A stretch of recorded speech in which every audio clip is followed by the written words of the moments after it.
De Lucas, capítulo 24.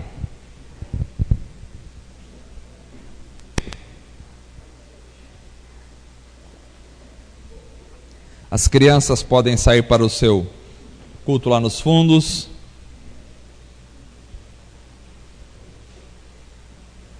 Domingo que vem nós vamos retornar, se Deus permitir, às aulas da Escola Bíblica Dominical.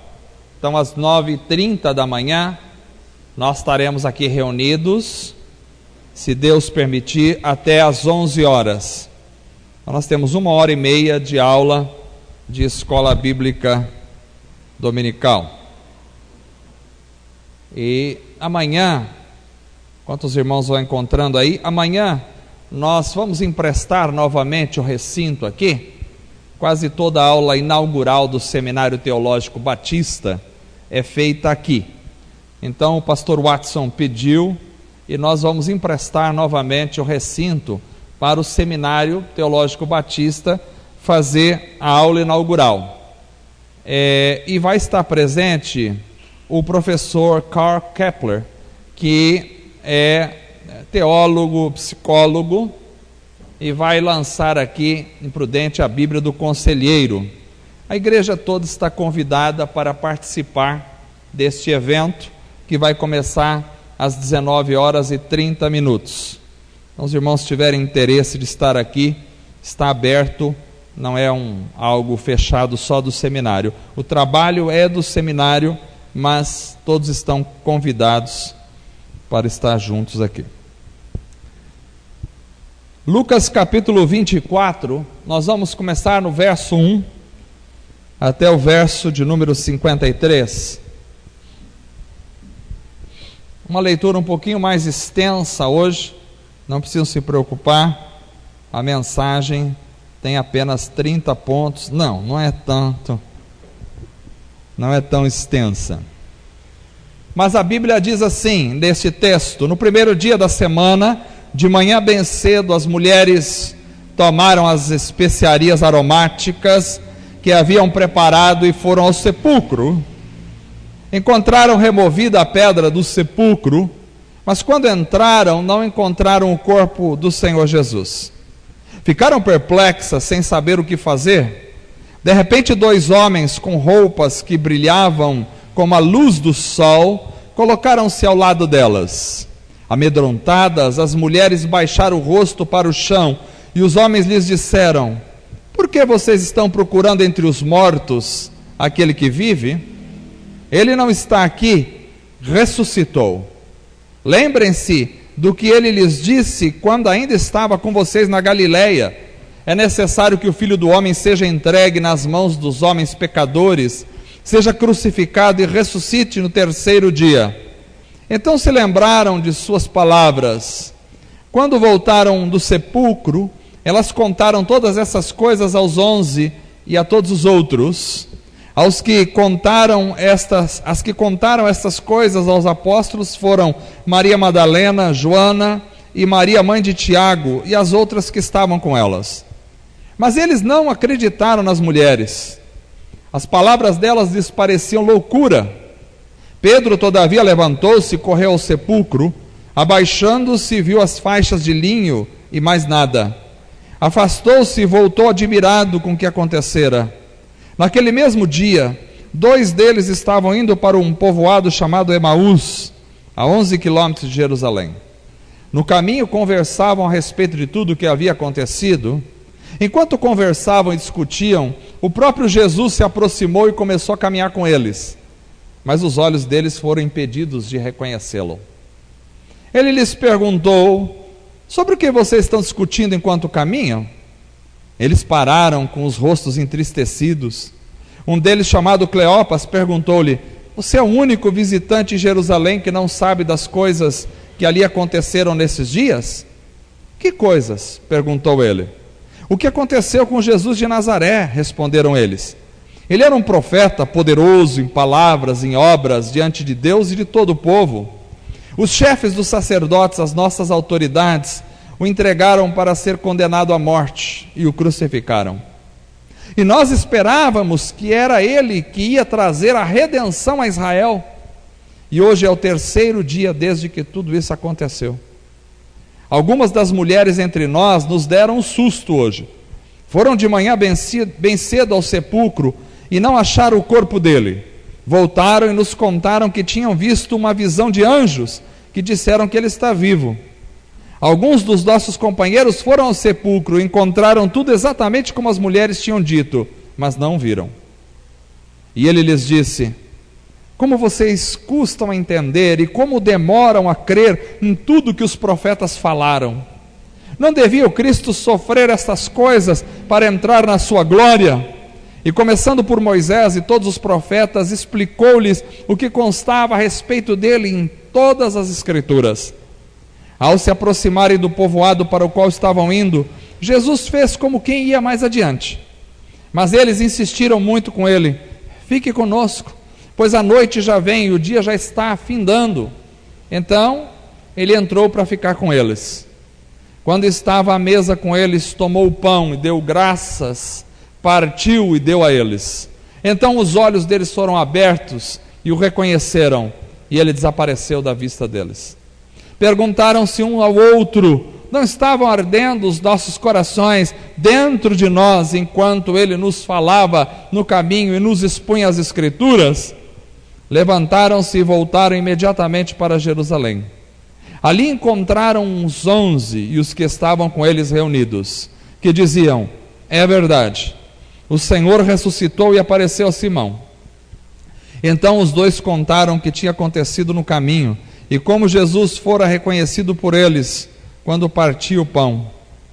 Enquanto falavam sobre isso, o próprio Jesus apresentou-se entre eles e lhes disse: paz seja com vocês. Eles ficaram assustados e com medo, pensando que estavam vendo um espírito. Ele lhes disse: por que vocês estão perturbados? E por que se levantam dúvidas em seus corações? Vejam as minhas mãos e os meus pés, sou eu mesmo. Toquem-me e vejam, um espírito não tem carne nem osso, como vocês estão vendo que eu tenho. Tendo dito isto, mostrou-lhe as mãos e os pés.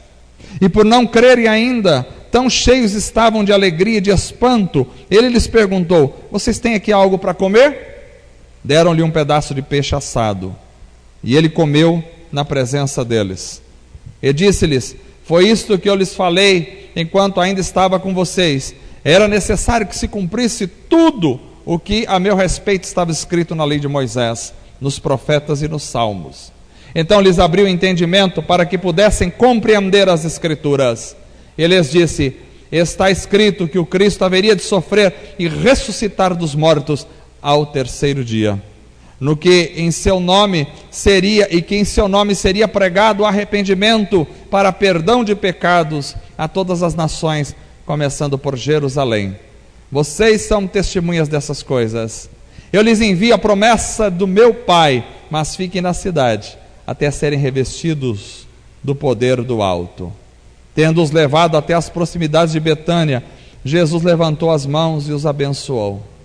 Estando ainda a abençoá-los, ele os deixou e foi elevado ao céu.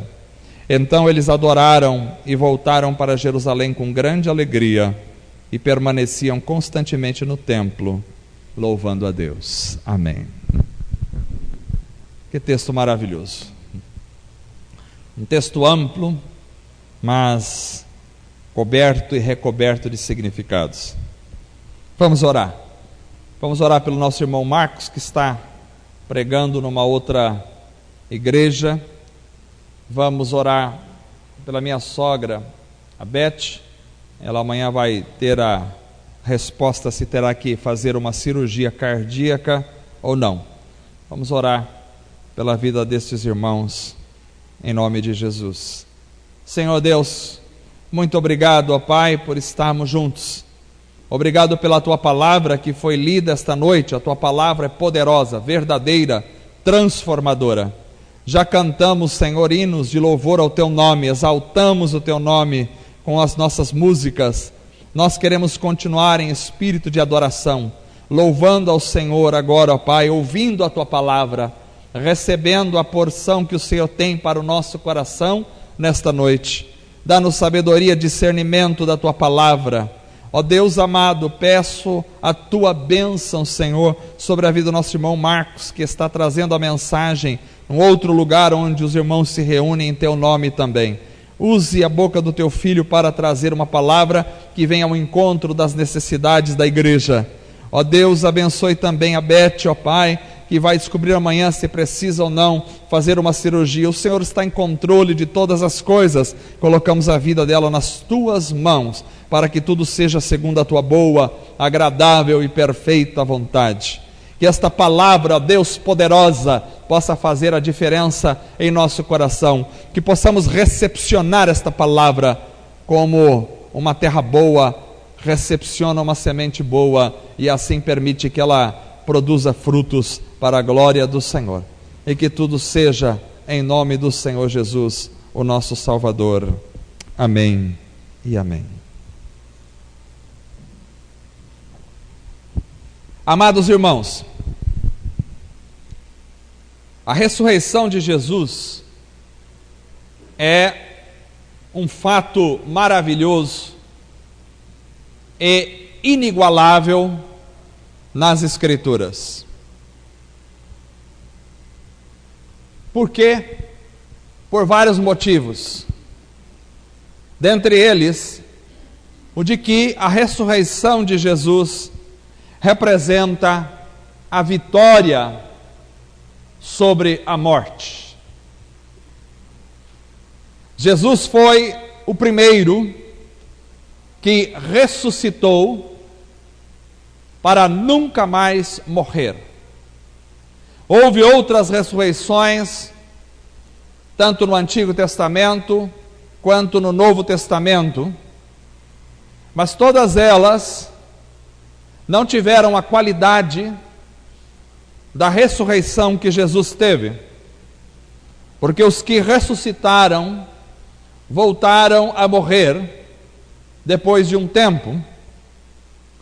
Mas Jesus é chamado de o primogênito, ou o primeiro dentre os mortos, porque Jesus experimenta a ressurreição e inaugura a ressurreição, da qual todos nós participaremos. Paulo diz que quando Cristo voltar, os mortos em Cristo ressuscitarão primeiro, depois nós, os que estivermos vivos, seremos arrebatados para encontrar o Senhor nos ares. Que ressurreição é esta? É a ressurreição segundo a qual Jesus ressuscitou, ou seja, é a ressurreição para a eternidade, é a ressurreição para a vida eterna, é a ressurreição que concede ao ser humano a vida para nunca mais voltar a experimentar a morte por toda a eternidade. Então Jesus inaugura com a ressurreição a nova vida. Jesus inaugura a vida eterna concedida aos homens. Depois da ressurreição de Jesus, então nós podemos ter a esperança. Paulo diz àqueles que diziam que Cristo não tinha ressuscitado, porque já desde o início o inimigo vai começar a trabalhar para colocar em descrédito a ressurreição, e havia um grupo de pessoas que diziam que Cristo não tinha ressuscitado dentre os mortos, assim como há até hoje. Mas Paulo dizia àqueles que diziam que Cristo não tinha ressuscitado, em 1 Coríntios capítulo 15, verso 14, Paulo diz: e se Cristo não ressuscitou, então é inútil a nossa pregação, como também é inútil a fé que vocês têm. Ou seja, é a ressurreição que nos dá esperança, é a ressurreição que fundamenta a nossa fé, de que um dia, como disse o irmão aqui no início deste culto, que um dia nós então estaremos para sempre com o Senhor nos céus. É a ressurreição que nos dá a razão para continuar e a esperança de que com a morte não se findam todas as coisas, mas que a morte é apenas um estágio na vida do ser humano que não aguarda a morte, mas aguarda a ressurreição dentre os mortos. Então esse relato pós-ressurreição de Jesus, que nós lemos hoje, é muito importante sobre vários aspectos. E algo que eu queria abordar hoje com os irmãos esta noite, é sobre como a ressurreição de Cristo deve mudar a nossa visão de vida. Como a ressurreição de Cristo deve mudar a nossa visão de vida. O texto nos diz, era já o terceiro dia, desde a morte de Jesus. Mas havia acontecido algo que eles não esperavam.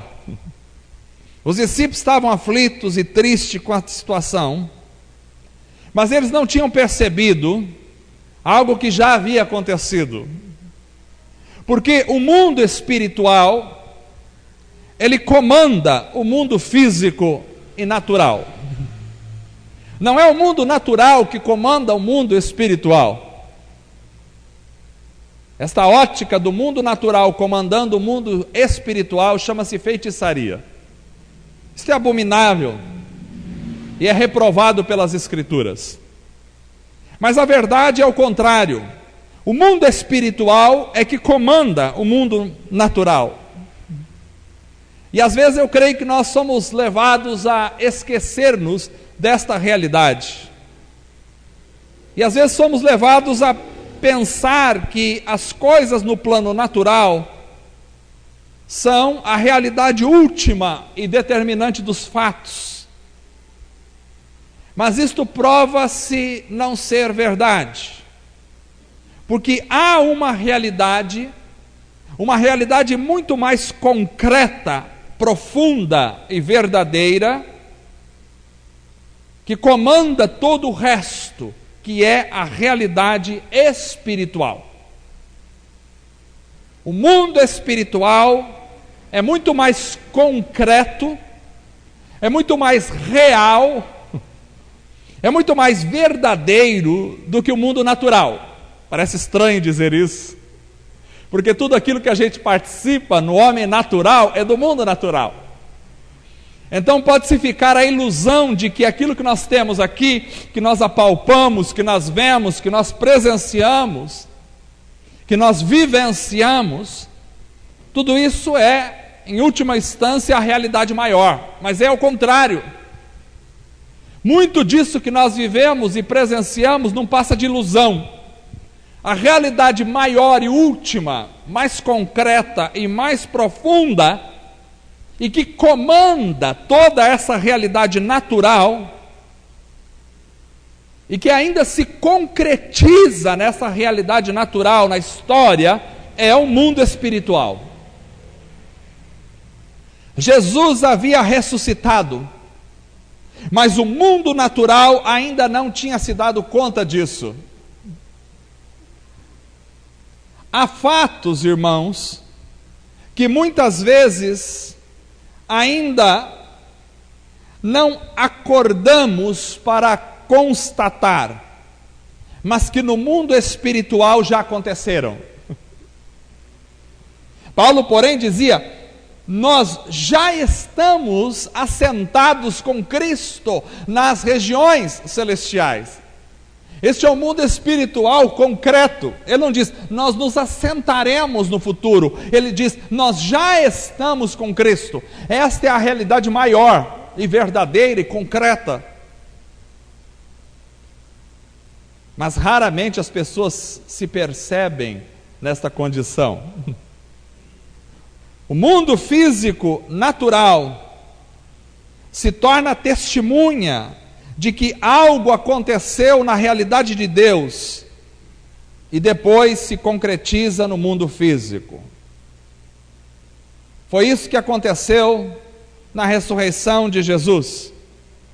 As mulheres ligadas ao mundo material e ainda sem perceber as realidades mais profundas de um ato concreto no mundo físico, de conotações espirituais, elas iam ao sepulcro.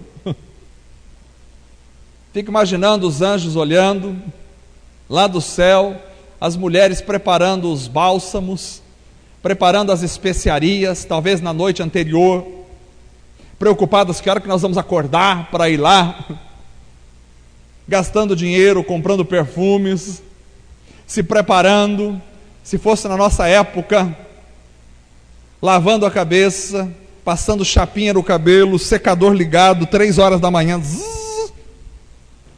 se aprontando, passando maquiagem, escolhendo o vestido, e os anjos falando, mas para onde que elas vão? E aí escuto elas dizendo, nós vamos lá, vamos ungir o corpo de Jesus que está lá, e naquele momento deve ter havido risos do céu, porque Jesus já tinha ressuscitado, mas elas não tinham percebido o que tinha acontecido no mundo espiritual. Elas saem para ir ao sepulcro, mas o que elas não sabiam é que as coisas já não estavam como elas imaginavam que estivessem. Eu acho que nós devemos pensar aqui numa lição importante para nós, para a nossa vida, que é a lição de que a ressurreição de Cristo deve nos levar a repensar a direção das nossas buscas e de nossos planos. Esta é uma lição importante. A ressurreição de Jesus deve nos levar a repensar o direcionamento das nossas buscas e de nossos planos. Porque muitas vezes, por termos tão somente uma consciência natural, as nossas buscas e os nossos planos nos levam ao lugar errado. Elas estavam vivendo no mundo natural e a mente ainda era natural. E elas pensaram, Jesus morreu. E lugar de morto é no sepulcro. E quem morreu está em estado de decomposição, principalmente 3 dias depois. Então vamos melhorar esse processo com especiarias e aromas. Mas o que elas não sabiam é que o mundo espiritual é que está em controle da situação. E se naturalmente quem morre está no sepulcro, no mundo espiritual não se dão as coisas segundo essas mesmas regras. Porque alguém que morreu pode ter deixado de estar morto e este lugar não ser mais o sepulcro, a sua casa. Quando chegaram lá, essas mulheres se depararam com a realidade de um túmulo vazio. E 2 seres angelicais que invadem o mundo natural. Eles disseram, por quê? Uma pergunta. Fizeram uma pergunta àquela mulher, porque de fato elas deveriam saber que Jesus já não estava ali, porque o próprio Jesus já tinha dito que ressuscitaria. Então vem a pergunta dos seres angelicais, por que estão procurando entre os mortos aquele que vive? Ele já não tinha falado para vocês que ressuscitaria? Mas é interessante porque quando a gente é guiado pelo mundo natural, a gente acaba ficando perplexo, amedrontado, sem saber o que fazer, quando as coisas não estão como esperávamos que estariam.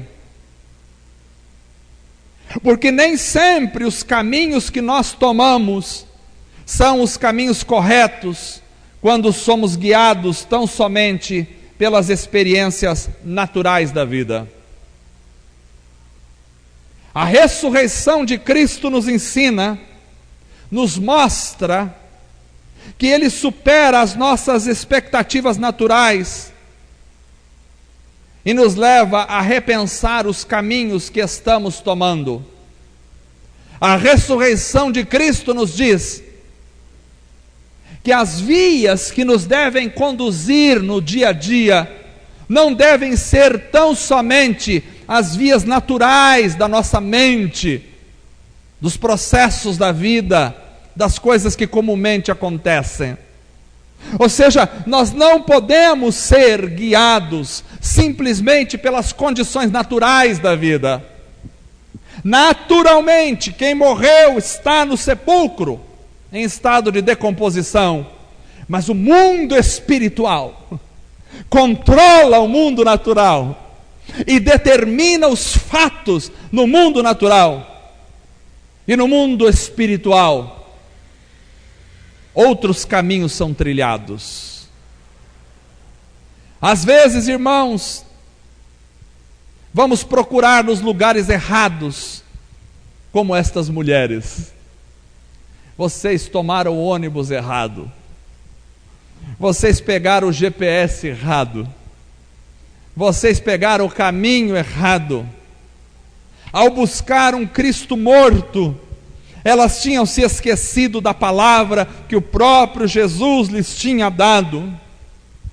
E quando nos esquecemos da palavra, as nossas buscas vão para o lugar errado, porque caminham sempre pelas vias da naturalidade humana.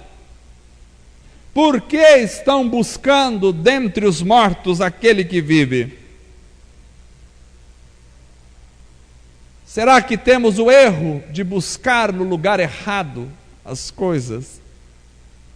Cristo não está morto, Ele ressuscitou, e todos aqueles que esperam encontrar um Cristo morto, que precise de cuidados, estão enganados, porque Cristo está vivo.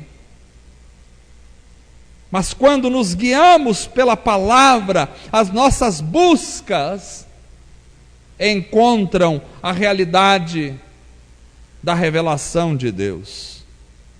Quando somos guiados pela palavra, as nossas buscas não resultam em frustrações. Não podemos ser guiados tão somente por experiências naturais. A maioria das pessoas se move, guia a sua própria vida, caminha simplesmente do ponto de vista natural. Mas a palavra de Deus nos ensina que se andarmos simplesmente do ponto de vista natural, nós buscaremos em lugares errados. Não podemos ser guiados tão somente pelas experiências naturais da vida. A vida naturalmente pode levar você a alguns cantos, mas é preciso aprender a andar pelas vias do Espírito, e o Espírito nos levará a outras realidades. Pela realidade natural, quem está morto está sepultado e em estado de decomposição, mas pela realidade espiritual, mesmo morto de 3 dias, pode estar absolutamente, completamente vivo. Quando a realidade espiritual norteia as nossas vidas, então nós caminhamos pela fé, ainda que naturalmente todos nos indiquem um caminho, pelo Espírito nós podemos entender que o destino é outro. Quantas pessoas se guiam somente pela vida natural? Quantos irmãos recebem conselhos simplesmente de psicólogos, filósofos e grandes mestres da nossa sociedade, mas não se guiam pela palavra de Deus? Eu não digo que um psicólogo não possa ter um bom conselho para dar a você. Eu não digo que um filósofo não possa ter um bom conselho para dar para você. Mas eu quero dizer que o que guia a minha vida e a sua vida não são as mentes naturais deste mundo. O que nos guia é a mente de Cristo, é o mundo sobrenatural.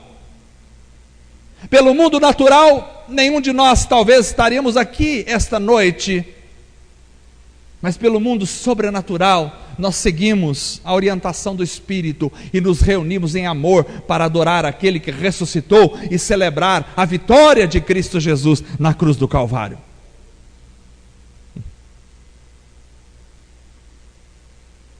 Precisamos ser norteados pelo mundo espiritual, precisamos ser guiados pelo Espírito de Deus. Aquele que é de Cristo é movido pelo Espírito de Cristo, Mas aquele que não é de Cristo obedece simplesmente à sua mente natural, mundana. Nós não temos, irmãos, uma religião que nos ensine a lidar tão somente no plano físico. Isto é filosofia, sociologia, autoajuda. Quando as nossas ações se limitam ao natural, então caminhamos para os sepulcros, sem muita coisa a fazer, a não ser ungir um corpo morto. Do que vale ungir um corpo morto, que já está em estado de decomposição? Isto mostra a falência dos recursos humanos. Tudo aquilo que alguém que anda pelo mundo natural pode fazer é apenas lançar efeitos paliativos, coisas sem efeitos nas circunstâncias. Quem anda pelo mundo natural corre atrás de corpos mortos para lançar perfumes que pouco ou nada vão resultar. Mas quando as nossas ações são guiadas pelo Espírito de Deus, então nós tomamos rumos que muita gente pode não entender, mas a graça de Deus nos acompanha. Quando você é guiado pelo Espírito Santo, os caminhos que você toma, às vezes a família não entende, às vezes os amigos não entendem, às vezes a esposa não entende, às vezes o marido não entende, às vezes os filhos não entendem. Mas você sabe que o Espírito Santo de Deus está te levando por aqueles caminhos incompreensíveis à mente natural humana. Por isso a Bíblia diz que a sabedoria de Deus é loucura para os homens. Porque quem não tem o Espírito não pode entender os caminhos daqueles que são da fé em Cristo Jesus. Por isso, por exemplo, pela fé, Moisés recusou ser chamado filho da filha de Faraó, preferindo ser maltratado com o povo de Deus a desfrutar do pecado durante algum tempo, diz Hebreus capítulo 11, verso 24. Vocês sabem o que é isso? Faraó era o homem mais poderoso do mundo na época. O Egito era o país mais desenvolvido e avançado, que construiu pirâmides que até hoje os arqueólogos ficam impressionados e os estudiosos se debruçam para tentar entender. A nação do Egito era uma nação magnífica.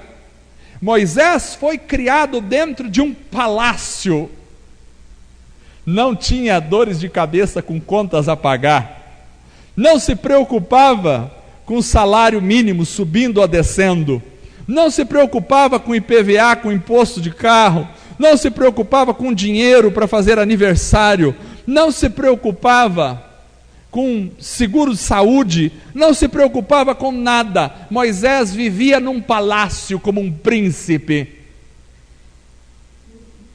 Dentro da mente natural, seria impossível alguém tomar este caminho, mas a Bíblia diz que pela fé ele recusou ser chamado filho da filha de Faraó e preferiu ser maltratado com o povo de Deus a desfrutar do pecado durante algum tempo. Quem toma esse caminho é só aqueles que são moldados e guiados pelo Espírito de Deus. Imagino que ninguém entendeu a atitude de Moisés. Imagino que os amigos de Moisés do palácio devem ter achado: você ficou louco, perdeu o juízo.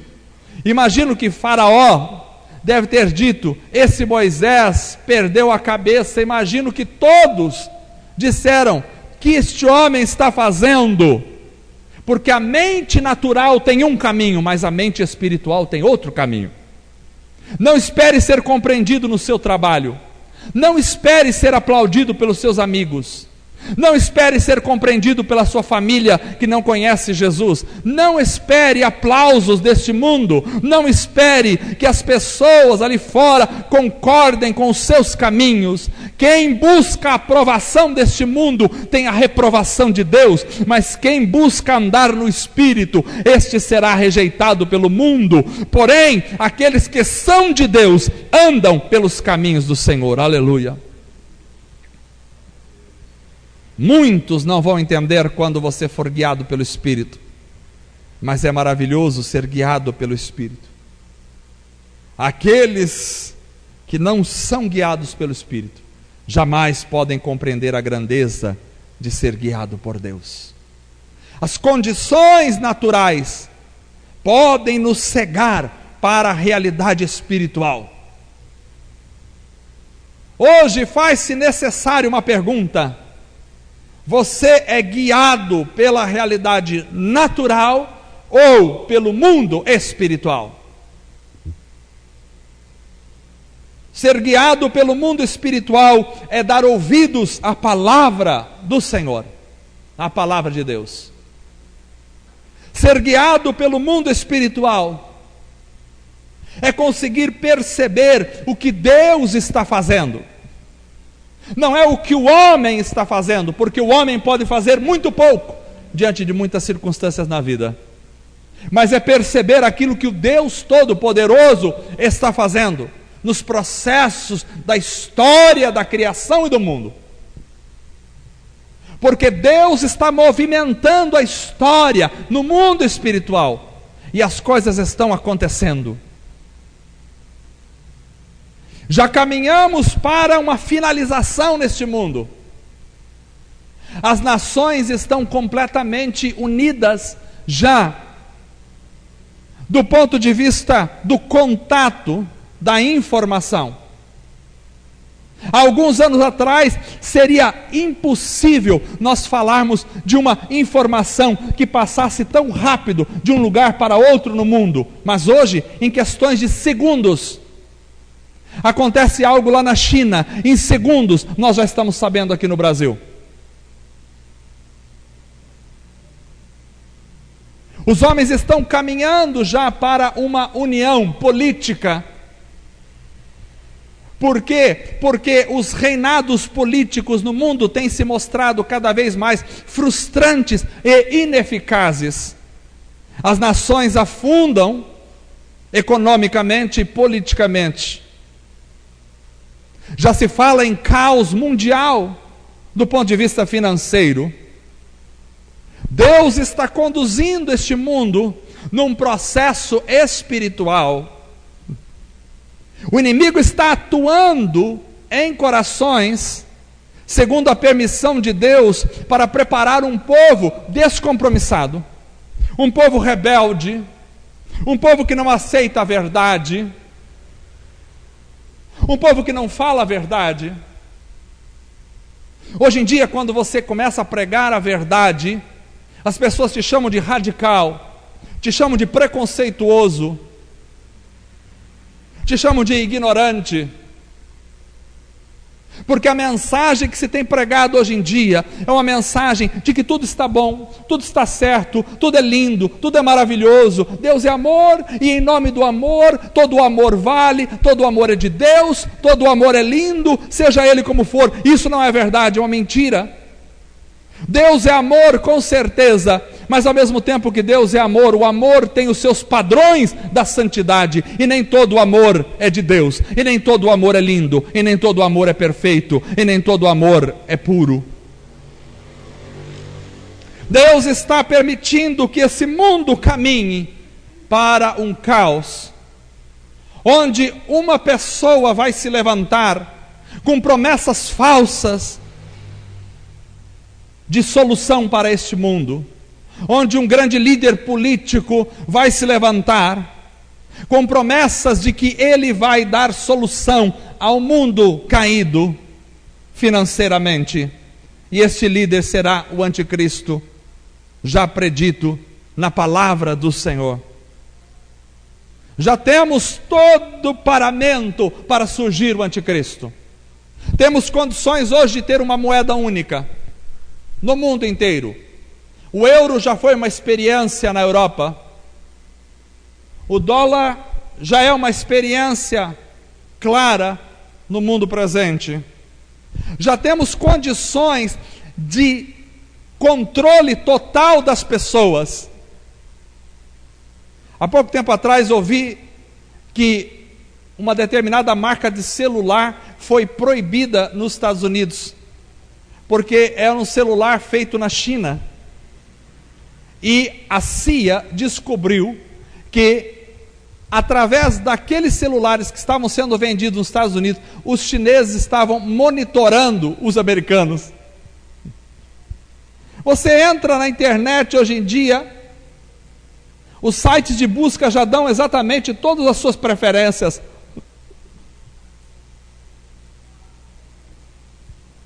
Donos de redes, de sites, de convívios sociais da internet, já comandam a política do mundo. Nós não temos tanta liberdade como achamos que temos. Já somos manipulados, já somos condicionados. Os nossos celulares já nos vigiam. O governo já sabe onde estamos e o que fazemos e o que falamos e o que pensamos. Este mundo já caminha para um controle total do inimigo, porque a Bíblia diz que o anticristo vai estabelecer um controle total mundial e que ninguém poderá comprar nem vender, a não ser que tiver pacto com ele. Se falássemos disso há 50 anos atrás, as pessoas dariam risada. Como isso pode acontecer em nível mundial? Não se passaram 50, vamos falar 40, 30 anos atrás, isso era um absurdo. Mas em 30 anos nós mudamos tanto, que isso hoje é absolutamente possível. As pessoas já podem ser totalmente monitoradas por sistemas de satélite, de computadores, de chip, de internet. E ninguém precisa fazer esforço nenhum para monitorar as pessoas. Então nós estamos caminhando para uma realidade espiritual que vai se concretizar neste mundo muito em breve.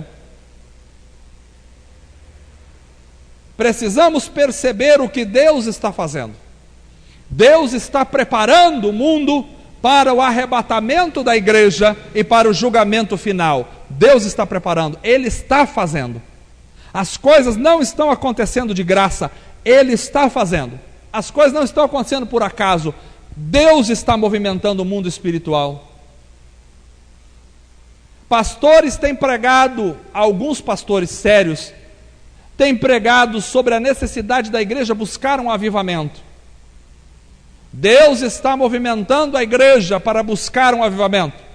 E aqui, ali e acolá, em alguns lugares esparsos, igrejas têm se reunido para orar por um avivamento. Deus está movimentando a igreja, preparando-a para o arrebatamento.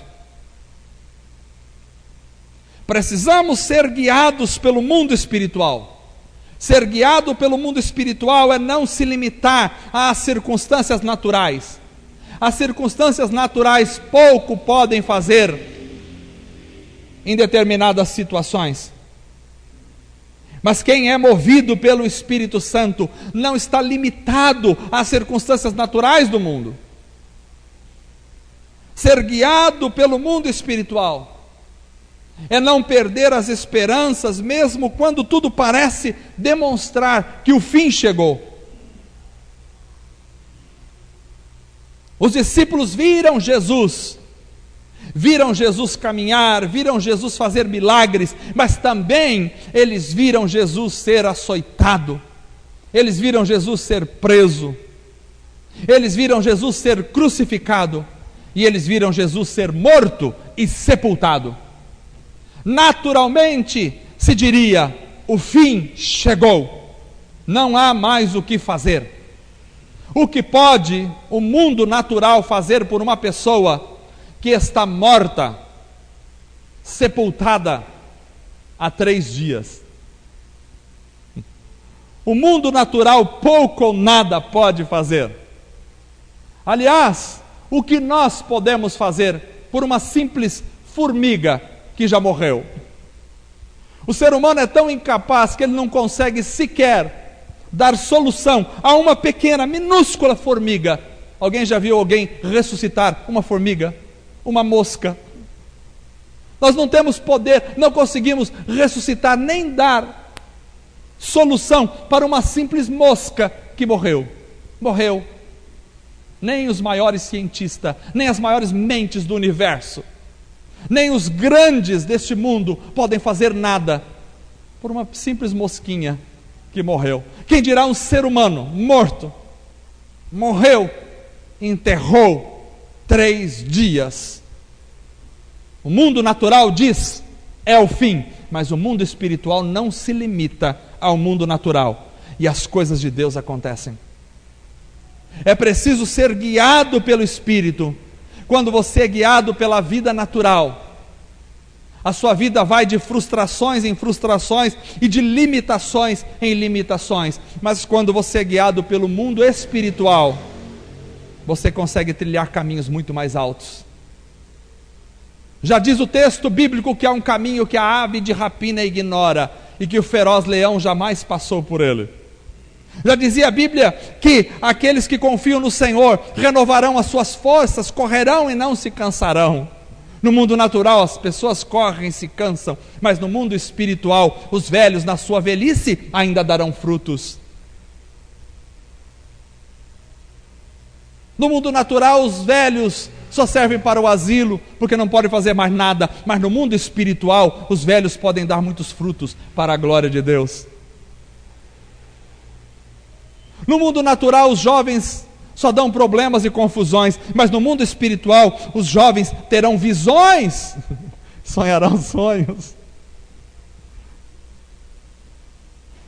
Quando eu olho para a igreja, eu não posso ver uma igreja do ponto de vista natural. Do ponto de vista natural, a igreja é um número de pessoas que se reúnem aos domingos, que ficam aqui sentados e que depende de muitas coisas, estão limitados por várias coisas. Mas no mundo espiritual, a igreja é o poder de Deus e as portas do inferno não prevalecerão contra ela. Aleluia! A ressurreição de Cristo deve colocar em xeque a nossa visão do mundo natural e dizer: você precisa andar por outras vias, senão o teu destino será buscar corpos em túmulos vazios. Meu Deus, eu só preguei o primeiro ponto desta mensagem e eu vou parar aqui. Teria mais 2 pontos. Quem sabe a gente continua domingo que vem. Vamos esperar até lá. Mas a mensagem de Deus para o nosso coração hoje é esta: precisamos andar pelo mundo espiritual. Precisamos, como diz Paulo, vós tendes a mente de Cristo. Precisamos da mente de Cristo.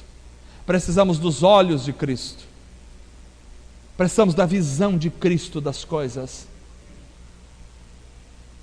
Como disse o profeta: Senhor, abre os olhos deste para que vejam. Eliseu. E quando o servo olhou, ele antes só via do mundo natural. E no mundo natural eles estavam simplesmente perdidos, cercados pelos exércitos dos inimigos, condenados à morte. O rei tinha mandado os exércitos buscar o profeta. E os exércitos cercaram, e ele estava sozinho no mundo natural. E o servo diz: meu senhor, morremos, acabou a nossa vida. Diga para minha esposa que eu a amo, já fui. Mas o profeta disse: Senhor, abra os olhos desse homem para que veja. E quando ele abriu os olhos, ele viu exércitos de Deus cercando aquele lugar. No mundo natural, a gente tem uma ótica pobre e limitada, Mas no mundo espiritual, nós vemos a graça e os exércitos de Deus. Jesus disse que os anjos são espíritos ministradores a favor daqueles que temem ao Senhor. Se nós pudéssemos olhar pelo mundo espiritual, saberíamos que existem anjos aqui. São anjos que nos acompanham a serviço do Senhor para nos ajudar e nos auxiliar. É preciso andar pelo mundo espiritual e não pelo mundo natural. A tragédia da igreja moderna é que a igreja deixou de ser espiritual e se tornou carnal. As reuniões deixaram de ser avivadas e se transformaram em reuniões religiosas. A vida da igreja deixou de ser sobrenatural para ser natural. As mensagens deixaram de ser do trono de Deus para serem meras reflexões humanas, filosóficas, sociológicas a respeito de um livro que para eles nada significa. A tragédia da igreja é que deixamos de andar pelas vias da espiritualidade sadia e começamos a trilhar os desertos áridos da religião. Precisamos voltar a andar pelo mundo espiritual. Quem anda pelo mundo espiritual serve ao Senhor Deus Todo-Poderoso, mas quem anda pelo mundo natural serve a si mesmo e ao seu próprio pecado. Esta mensagem, esta noite, é para que esta igreja entenda: se celebramos alguma coisa no mundo natural, onde comemos o pão e bebemos o cálice, nós não estamos apenas comendo um pão e bebendo um pouco de suco de uva, porque isso seria uma tolice, se apenas significasse comer pão e beber suco. Quando comemos o pão e bebemos o suco, nós anunciamos a concretização do mundo espiritual na nossa realidade física diária, todos os dias.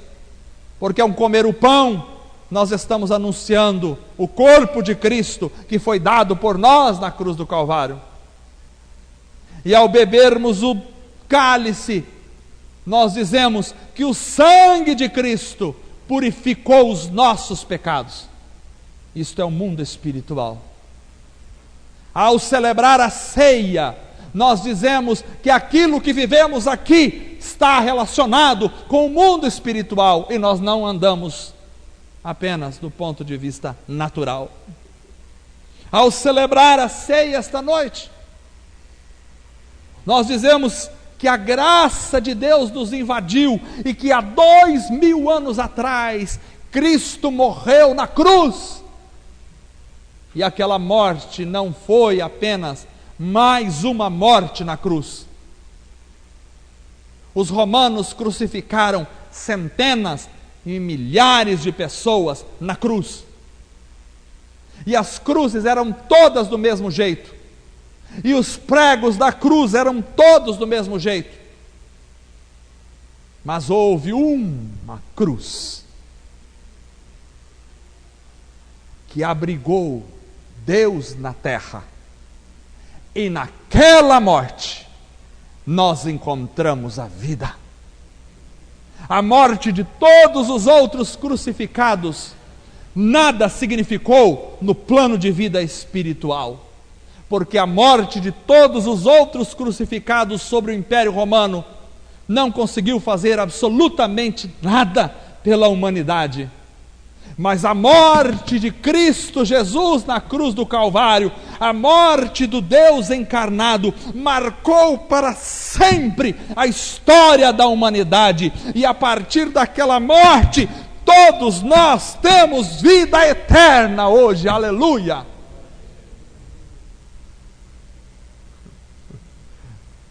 Aquilo que os homens acharam que ficava só no plano natural, matemos esse Galileu e acabemos com essa história. Eles não sabiam que no mundo espiritual estava acontecendo um grande reboliço, porque Cristo não era apenas um Galileu morrendo, Cristo era Deus encarnado, dando a vida para salvar uma humanidade perdida. E hoje, 2000 anos depois, nós estamos celebrando a morte e a ressurreição de Cristo Jesus, o nosso Salvador. Aleluia! Esta mensagem era uma mensagem para nós pularmos dos bancos e dizermos glória a Deus nas alturas, louvado seja o nome do Senhor. Porque Cristo morreu para nos dar a vida eterna, aleluia. Não foi apenas uma morte, foi a celebração de um novo pacto.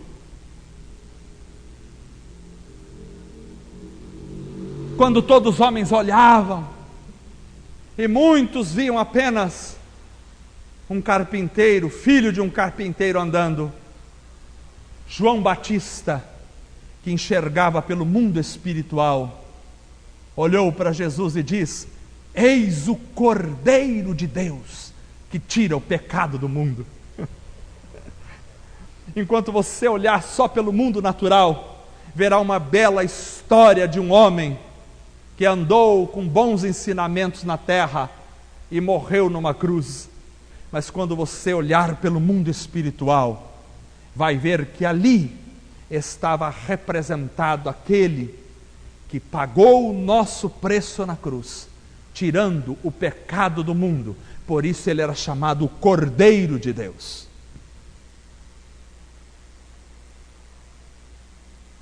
Quando olhamos para o Cordeiro, nós não podemos ficar longe da história do Egito,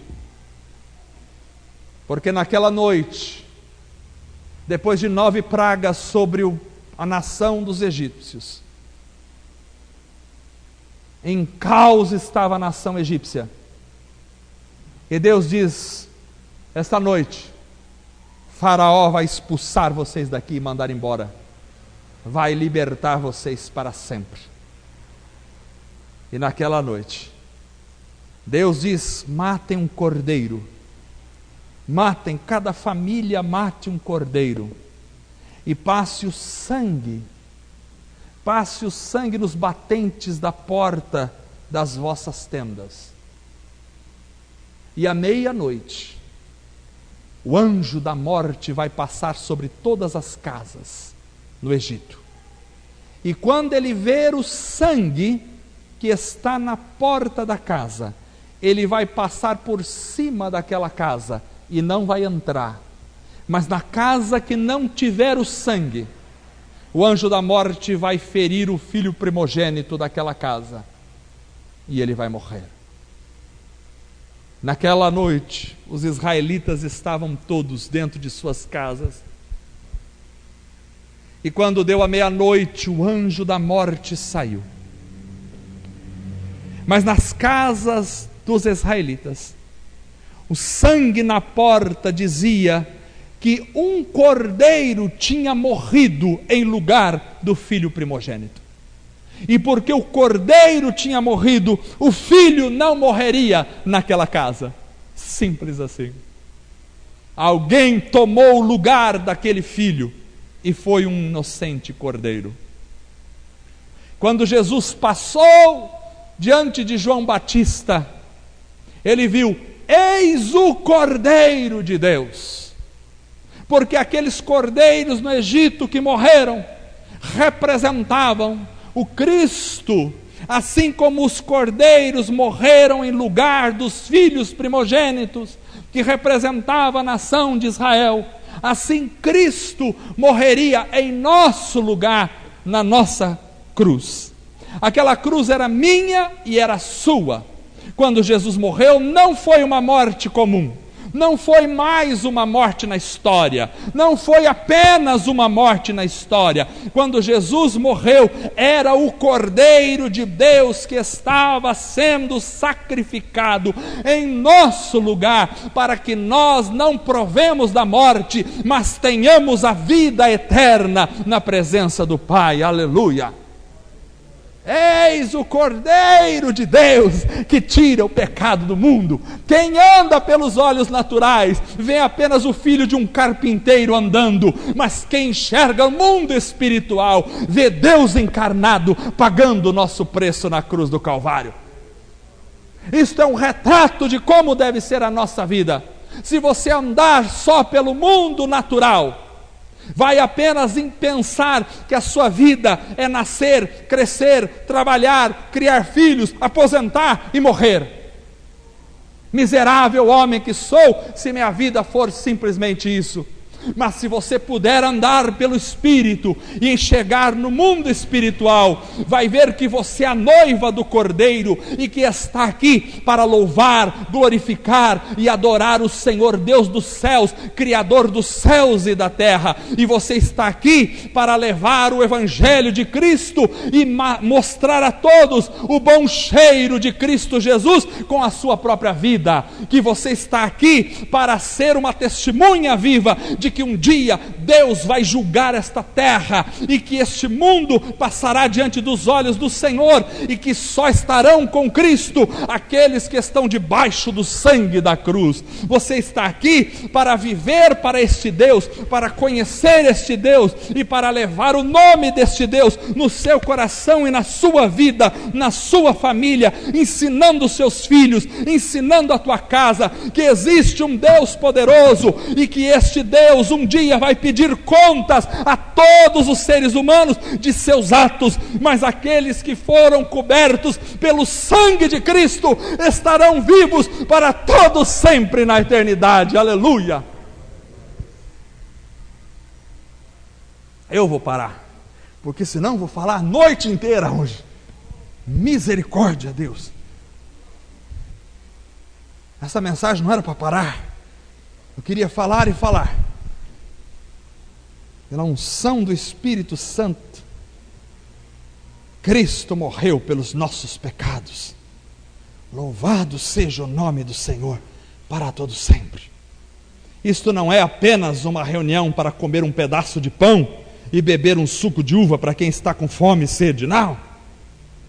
Isto é uma celebração do que aconteceu no mundo espiritual e que tem efeito sobre a nossa vida no dia a dia.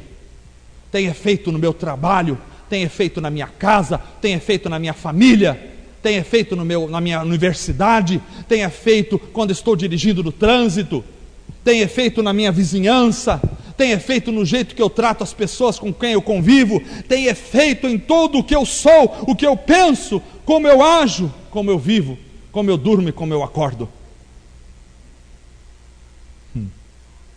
Comer o pão e beber o cálice diz que eu fui transformado pela graça de Deus, pelo poder do Espírito Santo. E agora já não sou eu, mas quem vivo, como diz Paulo, é Cristo quem vive em mim. Aleluia! E agora a vida que eu vivo na carne, vivo na fé do Filho de Deus. Você pode me ver aqui envelhecendo, cabelo caindo, barriga crescendo, ficando mais curvado, as forças se esvaindo, mas o espírito está jovem, aguardando o dia em que aquilo que é mortal se revestirá da imortalidade, aquilo que é perecível se revestirá da eternidade, aquilo que é passageiro se revestirá daquilo que é eterno, para tudo e todo sempre. Aleluia!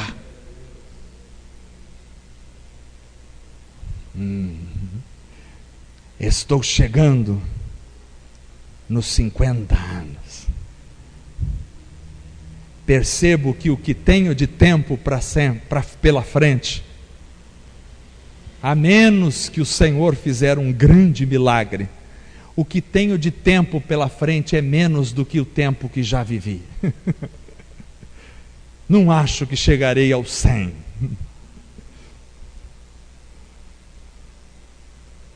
Mas não estou triste. Estou absolutamente feliz. Porque eu quero viver pelo mundo espiritual, que é o mundo real. E se o mundo físico se desvanece, e murcha e cai como uma flor do campo, o mundo espiritual se renova a cada dia pelas infinitas misericórdias do Senhor sobre a nossa vida. Aleluia! É por isso que os velhos, na sua velhice, ainda darão frutos. A árvore velha não se corta no mundo espiritual. A árvore velha dá fruto até o dia que tomba, para a glória de Deus. E o tombar nada mais é do que o mergulhar na eternidade, para um dia ressurgir em glória novamente. Aleluia! Nós temos uma esperança. Esse mundo pode não ter esperanças, mas nós temos uma esperança viva. Essa esperança é o Senhor. Eu não consigo parar essa mensagem. Vamos ficar em pé.